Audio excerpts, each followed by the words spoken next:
Let's make these warm and spicy ginger molasses cookies that you can enjoy all season.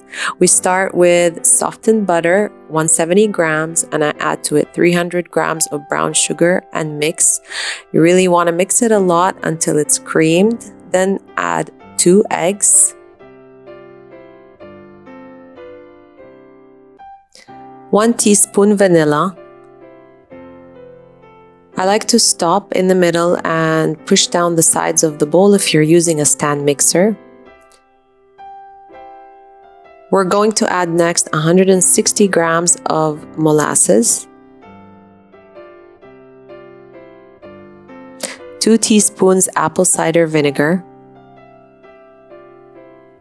Then we'll add 488 grams of all-purpose flour, 2.5 teaspoons of finely ground ginger, half a teaspoon allspice, half a teaspoon black pepper, 1/4 teaspoon ground cloves, half a teaspoon of salt, and 1 whole tablespoon of baking soda.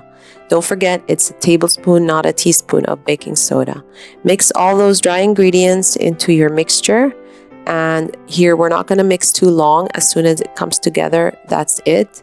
Your cookie dough will look very soft and sticky, but that's okay. You're going to divide them onto 2 cling wrap and wrap it up. Put it in the fridge for at least 1 hour, and you can keep it in the fridge for up to 2 days. After chilling for more than an hour, I open the cling wrap and I have my tray ready with some demerara sugar in a bowl so I can roll the cookie dough in it.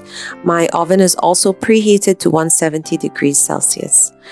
I put the cookie dough on the baking tray and I put them quite spaced apart because they will spread into the oven for 12 to 13 or 14 minutes. And there you have beautiful, crinkly and sugar-coated ginger molasses cookie. They're quite crunchy on the outside and soft and warm spices on the inside.